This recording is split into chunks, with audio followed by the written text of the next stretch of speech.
தாய் தமிழ் உறவுகளுக்கு வணக்கம். திமுக கொடுத்த அசைன்மெண்ட், ஓபிஎஸ் ஃபெயிலானார். திமுக கொடுத்த அசைன்மெண்ட், ஓபிஎஸ் ஃபெயிலானார் என்ற தலைப்பில் இந்த காணொளியை காண்கிறோம். ஓபிஎஸ் கடந்த சட்டசபை தேர்தலுக்கு பிறகு அதிமுகவில் இருந்து நீக்கப்பட்டார். தற்பொழுது திமுகவில் இணைந்துள்ளார். திமுகவில் இணைந்தவுடன் அவருக்கு அசைன்மெண்ட் கொடுக்கப்பட்டது. அதாவது முக்குளத்தோர் சமூகத்து வாக்குகளை திமுக பக்கம் கொண்டு வர வேண்டும் என்று. கடந்த பாராளுமன்ற தேர்தலில் ஓபிஎஸ்ஐ அதிமுகவிலிருந்து நீக்கப்பட்ட காரணத்தினால் அதிமுக தென் மாவட்டங்களில் முக்குளத்தோர் வாக்குகளை இழந்து 7 தொகுதிகளில் டெபாசிட் இழந்தது. ஆக தற்பொழுது முக்குளத்தோர் வாக்கு வங்கியாக ஓபிஎஸ் கருதப்படுகிறார். முக்குளத்தோர் வாக்குகளை கவர வேண்டும் என்று ஓபிஎஸ் அவர்களுக்கு அசைன்மெண்ட் கொடுக்கப்பட்டது.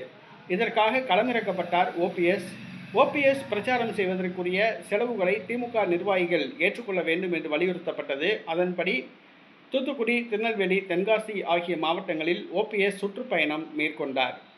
அவர் அதிமுகவில் இருந்து நீக்கப்பட்டவுடன் அவருக்கென்று ஒரு மிகப்பெரிய ஆதரவாளர்கள் அவர் பக்கம் இருந்தனர். அவருக்கு ஆதரவாக செயல்பட்டனர்.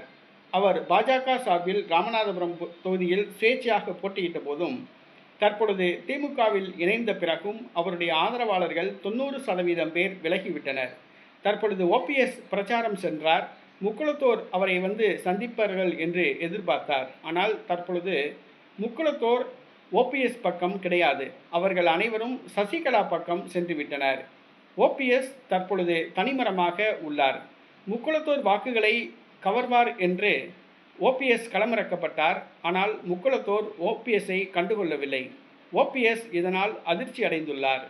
திமுக அசைன்மெண்ட் கொடுத்தது. முக்குளத்தோர் வாக்கு வங்கியை கவர வேண்டும், திமுக பக்கம் கொண்டு வர வேண்டும் என்று ஓபிஎஸ்ஐ களமிறக்கியது திமுக.